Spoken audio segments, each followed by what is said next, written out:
Hey YouTube, it's jankyYGO, and today we have one of like probably 50 gazillion deck profiles I'll end up doing these next couple of weeks. So we have Michael here again with his Trooper combo deck. This is the deck I took to Seattle Regionals. I ended up getting 83rd, but I was at the top tables for most of it. I never dropped below table 40, so I mean, I guess that's something, I guess. But anyway, I'm just gonna jump right into the deck profile. 2 Garnets, because I don't believe in running one. He made a video on it. Go watch it. 3 Destiny Hero Malicious. It extends the link plays, and I haven't really liked anything else when trying to replace it. 2 Snows, because Snow is Snow, and I hate 3 Snows because I don't really like drawing it too much, but I like milling it, so it's fine. And it's not the worst draw at 2, but still, I don't really like 3. Not trying to push the furries. Yeah. Alright, next. I have 2 Trick Clowns, because Trick Clown's good. It summons itself in the grave, you know how it is. Damage Juggler, because it's at 1, otherwise 3. Hat Trick, or not Hat Trick, 1000 Blade, because it works really well with the Trick Clown I mentioned earlier. Summons itself back. 2 Hat Trickers, summons more, extends Link's plays, can soak up the damage from the Trick Clown if you don't have 1000 Blade in the graveyard and don't want to take the damage for whatever reason. 3 Scorpios, because Brilliant Fusion is a very important engine in this deck, and getting it is good. 1 Darlington Cobra. Now, 2 Garnets and 1 Darlington Cobra. I know you're like, well, you're gonna run 2 of one brick, but not 2 of the other. And my reasoning is, at least if I draw Garnet, it's a 1900 monster to attack with. What do you do whenever Brilliant Fusion gets hit? Well, improvise. Or the deck dies. I'm not sure. We'll figure it out together. Maybe I'll just play the stupid, maybe I'll go back to like a Light Sworn variant or something of this deck.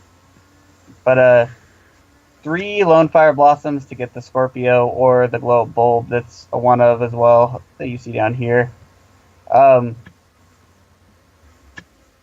3 Curse, because it mills.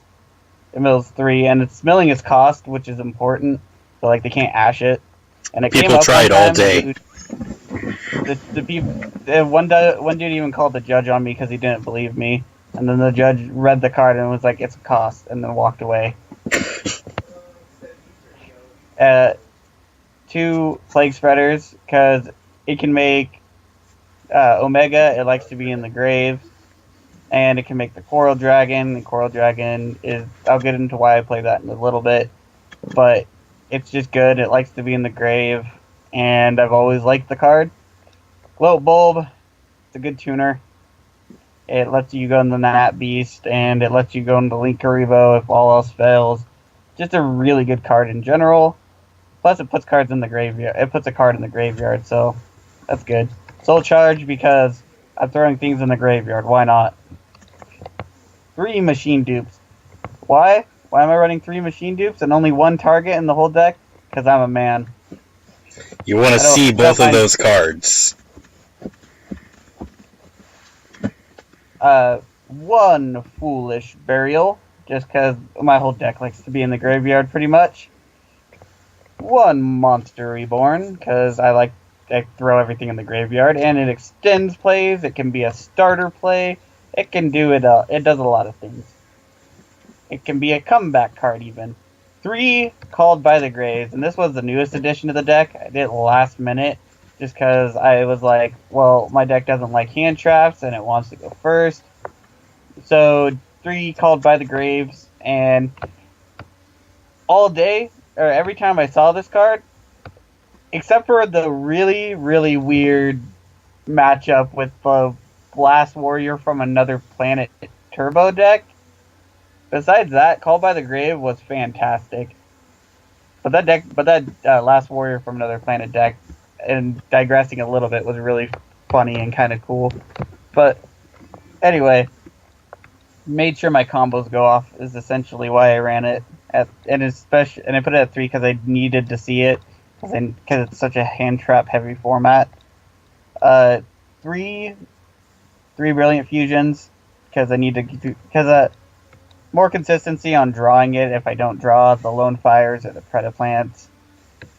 Rise to full height, pretty good. Does it all. Did you actually get a copy of it? Oh wait, you're right. I didn't actually. So I forgot to do this. So I guess technically this wasn't my Seattle deck profile. Instead of Rise to Full Height, it was Upstart Goblin because I couldn't get a copy of Rise to Full Height because for whatever reason no one has the card. Oh, Josh has it. He just doesn't read our Facebook group. Yeah. So I guess pretend that this is an Upstart Goblin because that's what it was. Yep. Alright, so Upstart Goblin draws a card, gains 1,000 life points. I forgot to make that change too. Breakthrough skill. I am so glad I didn't take this card out because otherwise I would have lost to the Warrior from Another Planet deck, and that would be super awkward because we don't know what the Last Warrior from Another Planet does. Because neither player can summon monsters. Period. Not even flip summon.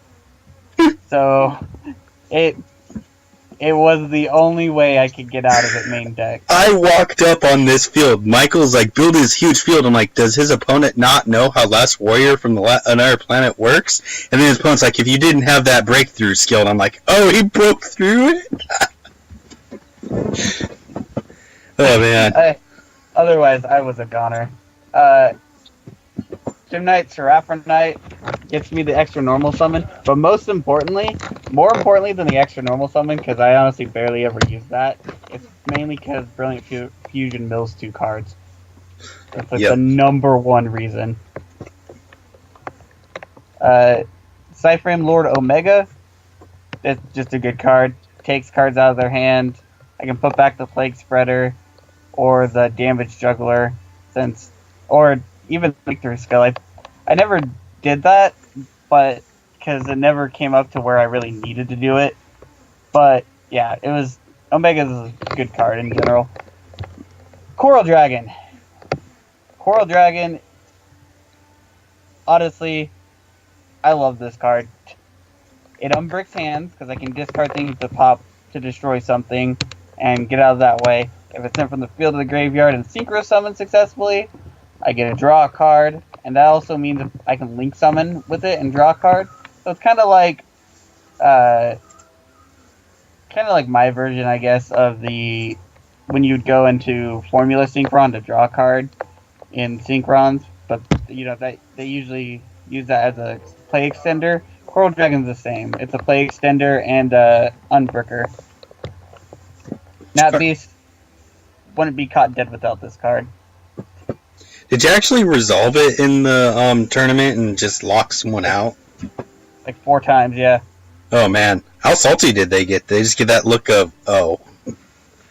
I did it to a True Draco player, and he managed to get out of it, but he was the only one that, when I summoned Nat Beast, that he got out of it. No one else got out of it. Someone even had the Ghost Ogre, because it says this card must be face up to activate and resolve this effect, and they read that part. So they activated the spell, and then they Ghost Ogred it, and then I activated the Call by the Grave that I set, and that was like, and freaking, they were just like, well, I'm gonna scoop it up now.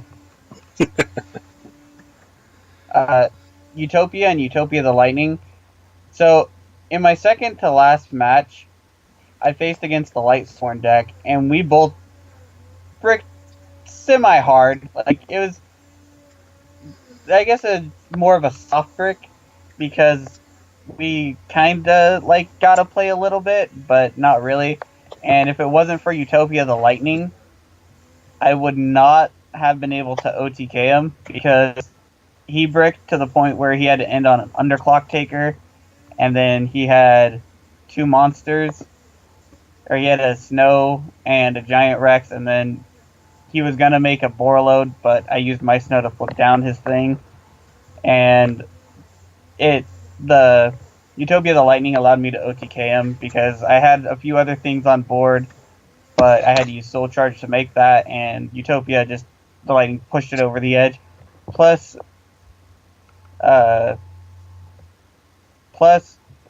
if I just didn't want him to Borreload me, because I think if he Borreload me, I was going to be a goner.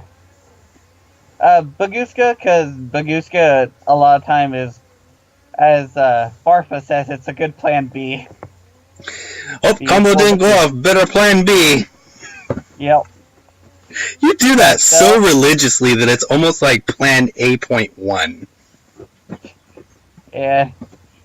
It's a good card. I'm gonna build this Borreload, this out here, and then here comes Baguska, and it's like, oh, okay, I also play Castel, and I use Castel to shuffle back Lightsworn players' Snow, and they were like, oh, okay, and then they had Borreload out, and they had Snow, and they also had Brilliant Fusion, and I used Castel, and then they're like, target Brilliant, and I was like, no, target Snow. Like, why would I target Brilliant? It already did its thing. Yeah. And so I shuffled that back in, and then I made my own Borreload and stole his. Invoker is just to summon out my one copy, and if I draw my one copy, let's say I go Scorpio and summon the Darlington Cobra and search the Brilliant Fusion, if I draw my one copy for my one target of Invoker, it's fine. I just play the Brilliant Fusion and go on without making Invoker. But with Invoker, the deck's combos can just extend, because then you can go into the Mrs. Radiant, and then resolving Invoker almost wins you the game. Yeah. The value is just too much there. I've played this deck myself, and so moving on. Dante, because sometimes you need to mill even further. Sometimes milling 15 is fine. Yeah. That's assuming a Monster Reborn a trooper, by the way. Yeah. Because someone asked me why I made Dante at the tournament when I was at table 3, and they're like, why are you playing Dante? I was like, it mills even further. Plus, his 2500 just gets over things, and then he goes to defense. He's pretty good, actually. Alright, Borreload Dragon. Borreload is Borreload. It's just such a powerhouse. It has protection against targeting from monsters. It can make monsters lose 500 attack and defense, and they can't respond to it, and it can steal opponent's monsters. It's just a good card. Also playing yugioh.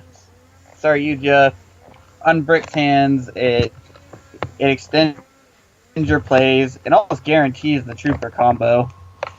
Like, there's a high chance that you'll get it, and even if you don't get Card Trooper Machine Do, usually it's fine. I built the deck to play without getting that combo. Yeah, this is his ability. He built this deck because he doesn't like how Lightsworn's mill. I just don't think you like the random RNG milling, do you? I don't like the random RNG milling unless I'm milling enough that the random milling is like excessive. Yeah. Like, so I'm also playing the Mrs. Radiant is for, as we said earlier, you go into Invoker and then Thousand Blade, and then you make Mrs. Radiant. It extends your combos, and like Stefan said again, when you get that combo off, there's a high chance you're just gonna win. Yeah. Playing Underclock Taker. I was playing Proxy for a while, and then I don't know why it took me so long to switch to Underclock Taker. I think you've seen me use it on you once, and you're like, oh yeah, that's a card. I'm like, yep. Yeah. The spinny boy wins. Got that Link Rebo too. It's just for the very niche situation that if you got to go just to use the glow up bulb just in case something goes wrong. Alright, side deck. Now this is my actual side deck. Raigeki 2 Twin Twisters. Why? I don't like side decks. They've betrayed me. several times. And you only built the side deck because you put in the called by the graves. Yeah. On that note, we wanted to put kaijus in here next time. Yeah. Something I felt like I should mention. I talked to a lot of Lightsworn players. I played a few friendly games with them too, and almost a good majority of them said that they actually liked my version. They liked the Card Trooper version of the deck better than the Lightsworn version too, because they said it seemed like my deck bricked less, and when it worked, and when it did brick, it had more recovery plays too. Because the thing about my version is, compared to the Lightsworns, whether there be 60 cards or 45 cards, Lightsworns play Wolf and Felice and a lot more cards that they don't want to draw than I do. Whereas me, is the only cards I don't really want to draw is Darlington Cobra and a Garnet. Destiny Hero Malicious is fine if you draw one of it usually, because I have many ways to discard it. Like, if I have the Scorpio, I can just discard the Malicious, and if anything, it extends my plays. So, besides Malicious, Malicious isn't like the best top deck either, but if you have Star Yuge out, you can just special summon him, and it's the same thing with Wolf, I guess. But like, I don't know, I felt like Malicious is better for me. I don't like the Lightsworn engine, and every time I've tried it, it's backfired and blown up in my face. But yeah, this is the deck profile. Like I said, Rise to Full Height should be Upstart Goblin, and I kind of forgot to switch it out, but I'd rather have Rise to Full Height than Upstart Goblin. But yeah, I got 83rd with this deck. I was X and 2 for a long time, and then I lost one, and then I lost a match, and then I was X and 3 for a long time, and then I lost the last match and went X and 4 and fell all the way back down to 83rd. Alright, if it's your birthday today, happy birthday and have a good one.